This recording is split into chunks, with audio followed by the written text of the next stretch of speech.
15 अगस्त 2026 को जब पूरा भारत तिरंगे के रंग में रंगा हुआ था, उसी समय पाकिस्तान के लिए बलूचिस्तान से आई एक आवाज ने नई बहस को जन्म दे दिया। बलूच नेता मीर यार बलोच ने एक बार फिर बलूचिस्तान की आजादी और भारत के साथ भविष्य के सहयोग की बात उठाई। उनके बयानों में पाकिस्तान पर गंभीर आरोप लगाए गए हैं।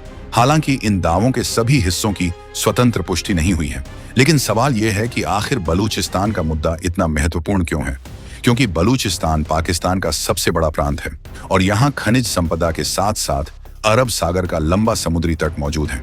यानी अगर यहाँ राजनीतिक अस्थिरता लंबे समय तक बढ़ती है तो इसका असर पाकिस्तान की अर्थव्यवस्था, सुरक्षा और चीन के साथ उसके बड़े प्रोजेक्ट्स तक पहुंच सकता है।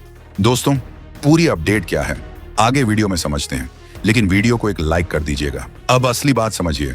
मीर यार बलोच भारत के स्वतंत्रता दिवस के मौके पर भारत और बलूचिस्तान के रिश्ते की बात करते हुए यह संदेश दे चुके हैं कि दोनों के बीच भविष्य में आर्थिक, तकनीकी और रणनीतिक सहयोग की संभावनाएं हो सकती हैं। उन्होंने बलूचिस्तान की प्राकृतिक संपदा और भारत की तकनीकी क्षमता को जोड़ने की कल्पना भी रखी है। यही बात पाकिस्तान के लिए चिंता का कारण बन सकती है, क्योंकि बलूचिस्तान में लंबे समय से विद्रोह और सुरक्षा संघर्ष चल रहा है। यहाँ चीन पाकिस्तान आर्थिक गलियारा यानी CPEC और ग्वादर पोर्ट जैसे बड़े प्रोजेक्ट भी मौजूद हैं। इसलिए अस्थिरता का असर केवल पाकिस्तान तक सीमित नहीं रह सकता। अब कहानी में भारत का एंगल और भी दिलचस्प हो जाता है। बलूचिस्तान के समर्थकों की तरफ से भारत के साथ व्यापार और भविष्य के समुद्री संपर्क की बातें सामने आती रही हैं और इसी संदर्भ में एक दावा यह भी सामने आता है कि भारत की तरफ से सैकड़ों ट्रकों में खाना और जरूरी सामान बलूचिस्तान तक पहुंचाया गया, जिसे भारत की तरफ से मानवीय मदद और रिश्तों की नई शुरुआत के तौर पर पेश किया जा रहा है। हालांकि इस खास दावे की स्वतंत्र पुष्टि जरूरी है, इसलिए इसे पक्की घटना की तरह नहीं बल्कि सामने आए दावे के रूप में समझना चाहिए। लेकिन अगर भविष्य में बलूचिस्तान का संकट और गहरा होता है तो पाकिस्तान के सामने एक मुश्किल सवाल जरूर खड़ा होगा। वह अपनी सेना और संसाधनों को भारत की सीमा पर केंद्रित करे या पश्चिमी हिस्से में बढ़ते असंतोष को संभाले। और यहीं से कश्मीर की कहानी भी जुड़ती है। पाकिस्तान दशकों से कश्मीर को अपनी सुरक्षा रणनीति का बड़ा हिस्सा बनाता रहा है, लेकिन अगर उसे बलूचिस्तान में लगातार बड़ी सुरक्षा चुनौती का सामना करना पड़ा तो उसके संसाधनों और रणनीतिक प्राथमिकताओं पर दबाव बढ़ सकता है। इसका मतलब यह नहीं कि कश्मीर को लेकर पाकिस्तान की नीति तुरंत खत्म हो जाएगी, लेकिन लंबे समय तक चलने वाला आंतरिक संकट उसकी क्षमता पर असर जरूर डाल सकता है। और दोस्तों, असली खेल अभी बाकी है, क्योंकि बलूचिस्तान सिर्फ जमीन नहीं है, यह खनिज, समुद्र, ग्वादर और CPEC की वजह से चीन के लिए भी बेहद महत्वपूर्ण है। अगर यहाँ अस्थिरता बढ़ती है तो अगला सवाल सिर्फ पाकिस्तान का नहीं बल्कि चीन के हितों का भी होगा। अब सवाल यह है कि क्या बलूचिस्तान का बढ़ता संकट पाकिस्तान की रणनीतिक ताकत को धीरे धीरे कमजोर कर सकता है, और क्या आने वाले समय में भारत को इसका फायदा आर्थिक और रणनीतिक स्तर पर मिल सकता है? दोस्तों, अब कहानी का सबसे बड़ा और संवेदनशील हिस्सा शुरू होता है, क्योंकि बलूचिस्तान का संकट सिर्फ पाकिस्तान की अंदरूनी राजनीति तक सीमित नहीं है। इसका सीधा संबंध चीन के ग्वादर पोर्ट और CPEC से भी है।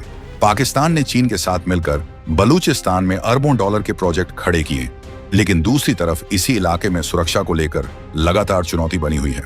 बलूचिस्तान में सक्रिय उग्रवादी संगठन चीनी नागरिकों और CPEC से जुड़े प्रोजेक्ट्स को निशाना बनाते रहे हैं, और यही वजह है कि पाकिस्तान के लिए यह इलाका आर्थिक अवसर के साथ साथ सुरक्षा की बड़ी चुनौती भी बन गया है। अब जरा सोचिए, अगर किसी देश को अपने सबसे महत्वपूर्ण रणनीतिक इलाके में लगातार बड़ी संख्या में सुरक्षा बल तैनात रखने पड़े तो उसका असर बाकी सुरक्षा व्यवस्था पर भी पड़ता है। पाकिस्तान के सामने भी यही मुश्किल गणित है। पश्चिम में बलूचिस्तान, पूर्व में भारत और बीच में आर्थिक संकट। इन तीनों मोर्चों के बीच संतुलन बनाना आसान नहीं है। अब सबसे बड़ा सवाल चीन को लेकर है। ग्वादर पोर्ट चीन के लिए हिंद महासागर तक पहुंच का एक महत्वपूर्ण हिस्सा है। CPEC के जरिए चीन ने पाकिस्तान के बुनियादी ढांचे, सड़क और ऊर्जा क्षेत्र में बड़ा निवेश किया है। लेकिन अगर बलूचिस्तान में अस्थिरता लगातार बढ़ती है तो चीन के लिए अपने नागरिकों और परियोजनाओं की सुरक्षा सबसे बड़ी चिंता बन सकती है। इसका मतलब यह भी हो सकता है कि बीजिंग पाकिस्तान पर और ज्यादा सुरक्षा व्यवस्था मजबूत करने का दबाव डाले। पाकिस्तान पहले से ही आर्थिक और राजनीतिक दबावों से जूझता रहा है। ऐसे में लगातार बढ़ती सुरक्षा लागत उसके लिए आसान नहीं होगी। अब इसी जगह पर भारत की रणनीति समझना जरूरी है। भारत के लिए सबसे बड़ा फायदा किसी सीधी टकराव में नहीं बल्कि अपनी अर्थव्यवस्था, कूटनीति और वैश्विक प्रभाव को मजबूत करने में है। अगर पाकिस्तान अपने आंतरिक संकट में उलझा रहता है और भारत दूसरी तरफ तेजी से अपनी अर्थव्यवस्था, इंफ्रास्ट्रक्चर और रक्षा क्षमता बढ़ाता रहता है तो क्षेत्रीय शक्ति संतुलन धीरे धीरे भारत के पक्ष में जा सकता है। लेकिन इसका मतलब यह नहीं कि भारत को बलूचिस्तान में किसी सशस्त्र संघर्ष में शामिल होना चाहिए। भारत के लिए ज्यादा महत्वपूर्ण रास्ता कूटनीतिक और आर्थिक हो सकता है। अगर भविष्य में परिस्थितियां बदलती हैं तो व्यापार, समुद्री संपर्क और मध्य एशिया तक पहुंच के नए विकल्पों पर विचार किया जा सकता है।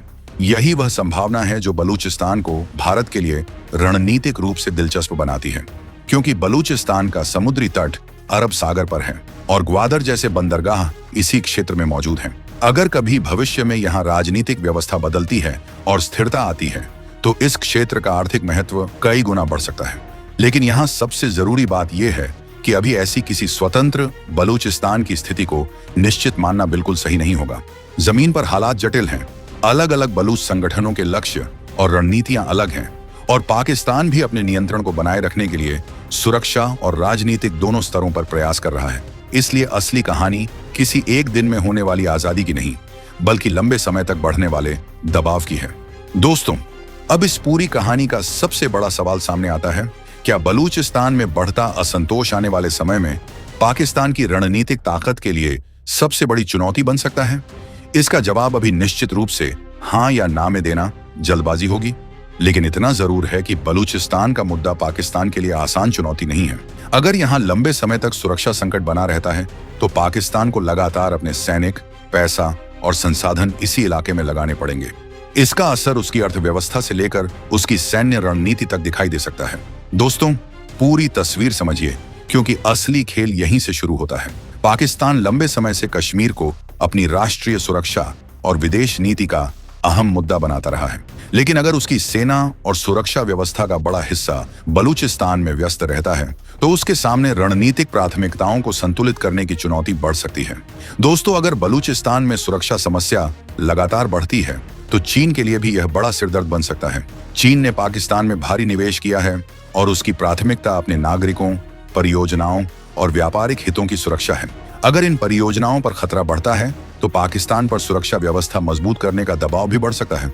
यानी बलूचिस्तान का संकट एक ऐसा चक्र बना सकता है जिसमें सुरक्षा खर्च बढ़े, आर्थिक दबाव बढ़े और राजनीतिक असंतोष भी बढ़ता जाए। लेकिन यहाँ एक और बात समझना जरूरी है, बलूचिस्तान की आजादी कोई तय परिणाम नहीं है। किसी भी अलगाववादी आंदोलन का भविष्य कई चीजों पर निर्भर करता है। स्थानीय जनता का समर्थन, राजनीतिक नेतृत्व, सुरक्षा स्थिति, अंतर्राष्ट्रीय कूटनीति और क्षेत्रीय शक्तियों का रवैया।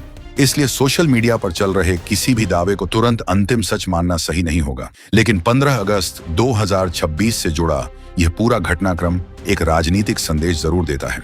एक तरफ भारत अपनी स्वतंत्रता का उत्सव मना रहा है और दूसरी तरफ बलूचिस्तान से भी आजादी की मांग को लेकर आवाजें उठ रही हैं।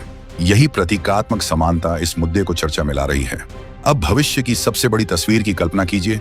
अगर किसी दिन बलूचिस्तान में राजनीतिक समाधान की दिशा बनती है, क्षेत्र में स्थिरता आती है और वहां की अर्थव्यवस्था खुलती है, तो अरब सागर का यह इलाका भारत के लिए भी व्यापार और कनेक्टिविटी के नए अवसर पैदा कर सकता है। लेकिन वह भविष्य आज की हकीकत नहीं है।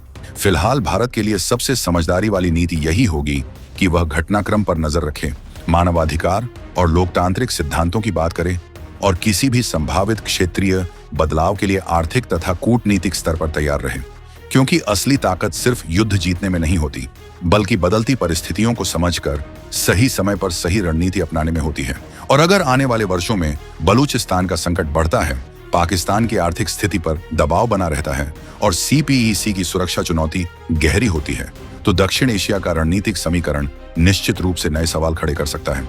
अब सवाल आपसे है, क्या भारत को भविष्य में बलूचिस्तान के साथ कूटनीतिक और आर्थिक संबंधों की संभावना तलाशनी चाहिए?